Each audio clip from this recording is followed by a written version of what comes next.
ทุกอย่างมันมีเหตุให้เกิดมันจึงเกิดขึ้นมาได้เขามาตัดเอาแต่เขาหยุดเหตุคือความคิดของเขาเองใจดวงนี้สามารถรับรู้ได้เบิดทุกสิ่งทุกอย่างแต่ว่าใจดวงนี้สิติดใจพอใจหรือสิบ่พอใจแต่เขาเหตุใจเขานิ่งได้คำว่าพอใจและไม่พอใจเกิดขึ้นไม่ได้ทุกอย่างก็ดับลงเองอย่างว่าทุกสิ่งทุกอย่างมีเหตุมีปัจจัยให้เป็นไปทั้งนั้นสัตว์ทั้งหลายเวียนว่ายแต่เกิดเพราะมีเหตุแห่งความปรารถนาความสุขความสมหวังความจีรังยั่งยืนความบ่อยากพลัดพราก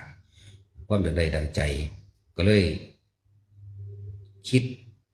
หาวิธีเพื่อจะให้ได้มานั่นแหละคือตัณหาที่สุดไม่ได้หาต้นก็ไม่ได้หาปลายก็ไม่มีกว้างขวางยิ่งใหญ่กว้างไกลดุจดั่งท้องฟ้าหาที่สุดที่ประมาณบ่ได้บ่ฮู้ว่ามันที่สุดอยู่ไสได้ตัณหาแต่ว่าถ้าเฮาฮู้แล้วว่าเพราะความปรารถนาความสุขเพราะความการดิ้นรนแสวงหา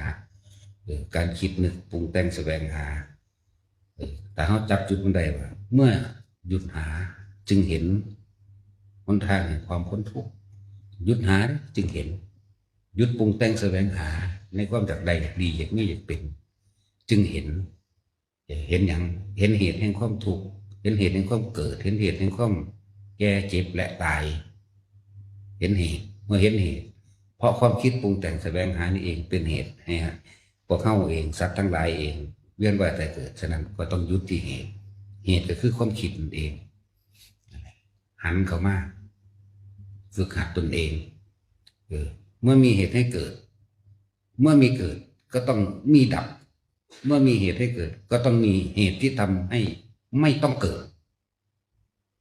จังหวะพวกเขาเน้นย้ำลงมาเลยมันอยู่กับความรู้สึกตัว